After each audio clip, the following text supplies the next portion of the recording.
30 ವರ್ಷದ ತೋಟದಲ್ಲಿದ್ದೀವಿ. ನೋಡ್ಬೋದು ತುಂಬಾ ಜನಗಳಿಗೆ ಡೌಟ್ ಇರುತ್ತೆ ಎಷ್ಟು ವರ್ಷ ಆಯಸ್ಸು ಅಂತ. 30 ವರ್ಷದ ನೋಡ್ಬೋದು ಒಂದು ಕೊಕೊನಟ್ ನ ಇಳಿಸ್ತಾ ಇದ್ದಾರೆ.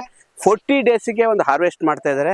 ಒಂದ್ ಸ್ವಲ್ಪ ಟ್ರೀ ಮ್ಯಾಲ್ ಹೋಗಿದೆ. 40 ಡೇಸ್ಗೆ ಮೂರ್ ಬಂಚ್ ಇಳಿಸ್ತಾ ಇದ್ದಾರೆ. ಒಂದೊಂದು ಮರದಲ್ಲಿ 40 ಕಾಯಿ, 60 ಕಾಯಿ, 80 ಕಾಯಿವರೆಗೂ ಬರ್ತದೆ. ಎವರಿ ಮರ ಒಂದು ಮೂರ್ ಬಂಚ್ ಬರ್ತಾ ಇದೆ. 41 ರುಪೀಸ್ಗೆ ಒಂದು ಎಳ್ನೀರ್ ಕೊಟ್ಟಿದ್ದಾರೆ. ಡಿಜೆ ಹೈಬ್ರಿಡ್ ಕೊಕೊನಟ್ಗೆ ಇಂಟರ್ ಕ್ರಾಪ್ ಯಾವ್ದು ಮಾಡೋದು ಅಂತ ಕನ್ಫ್ಯೂಸ್ ಇರುತ್ತೆ. ಆದ್ರೆ ಇಲ್ಲಿ ಒಬ್ರು ಫಾರಿನ್ ಅಲ್ಲಿ ಓದ್ ಬಂದು ಇಲ್ಲಿ 30 ವರ್ಷದಿಂದ ಒಂದು ಡಿಜೆ ಕೊಕೊನಟ್ 15 ಎಕರೆಗೆ ಮಾಡಿದ್ದಾರೆ.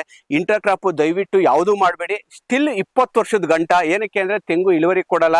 ಇವರು ಪ್ಯೂರ್ಲಿ ಟೆಂಡರ್ ಕೊಕೊನಟ್ಗೆ ಒಂದು ಮೈಂಟೈನ್ ಮಾಡ್ತಾ ಇದ್ದಾರೆ. 20 ವರ್ಷ ಆದ್ಮೇಲೆ ಈಗ ಅರೆಕನ್ನಟ್ಟು ಹಾಕಿದ್ದಾರೆ, ನಿಮಗೆ ನಟ್ ಮೊಗ್ಗು ಹಾಕಿದ್ದಾರೆ. ಇದು 30 ವರ್ಷದ ತೋಟ. ಒಂದು ಇಂಟರ್ ಕ್ರಾಪ್ ಬಗ್ಗೆ ಹೇಳ್ತೀನಿ. ಡಿಜೆ ಕೊಕೊನಟ್ಗೆ ಬಂದು ಇಂಟರ್ ಕ್ರಾಪ್ ಯಾವ ತರ ಮಾಡೋದು ಅಂತ ತುಂಬಾ ಜನ ಮಿಸ್ಗೈಡ್ ಮಾಡ್ತಾರೆ.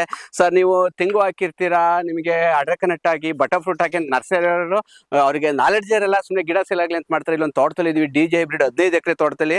ಇವರು 30 ವರ್ಷದ ಮರ ಇದೆ. ಆದ್ರೆ ಇಂಟರ್ ಕ್ರಾಪ್ ಯಾವಾಗ ಮಾಡಿದ್ರು ಅಂದ್ರೆ 20 ವರ್ಷಕ್ಕೆ ಇಂಟರ್ ಕ್ರಾಪ್ ಮಾಡಿದ್ದಾರೆ. ಅಡಿಕೆ ಹಾಕಿದ್ದಾರೆ, ನಟ್ ಮಗ್ಗ ಹಾಕಿದ್ದಾರೆ. ಈಗ ನೋಡ್ಬೋದು ಒಂದೊಂದು ಮರಕ್ಕೆ 3 ಇಂದ 4 ಕೊಂಚು ಎಳ್ನೀರ್ ತೆಗಿತಾ ಇದ್ದಾರೆ. ಫುಲ್ ಇವ್ರು ಪ್ಯೂರ್ಲಿ ಎಳ್ನೀರಿಗೆ ಕೊಡೋದು, ಕೊಬ್ಬರಿ ಕೊಡಲ್ವಂತೆ. ಎಳ್ನೀರಿಗೆ ಕೊಟ್ಟಷ್ಟು ಇಳುವರಿ ಬರುತ್ತಂತೆ. ಒಂದೊಂದು ಮರದಲ್ಲಿ 40 ದಿನಕ್ಕೆ ಹಾರ್ವೆಸ್ಟ್ ಮಾಡ್ತಾ ಇದ್ದಾರೆ. 40 ದಿನಕ್ಕೆ ಒಂದೊಂದು ಮರದಲ್ಲಿ 70, 80 ಆ ತರ ಎಳ್ನೀರ್ ಸಿಗ್ತಿದೆ. 41 ರೂಪಾಯಿಗೆ ಮಾರ್ಕೆಟಿಂಗ್ ಮಾಡಿರೋದು. ಇಂಟರ್ ಕ್ರಾಪ್ ಮಾಡ್ಬೇಕು ಅಂದ್ರೆ ತೆಂಗುಗೆ ಯಾವುದು ಮಾಡಕ್ ಹೋಗ್ಬೇಡಿ. 20 ವರ್ಷದ ಗಂಟ. ಆಮೇಲೆ ನೋಡ್ಬೋದು ನಟ್ ಮಗ್ ಮಾಡಿದ್ದಾರೆ, ಅಡಿಕೆ ಮಾಡಿದ್ದಾರೆ, ಯಾವ ತರ ಮಾಡಿದ್ದಾರೆ ಬ್ಯೂಟಿಫುಲ್.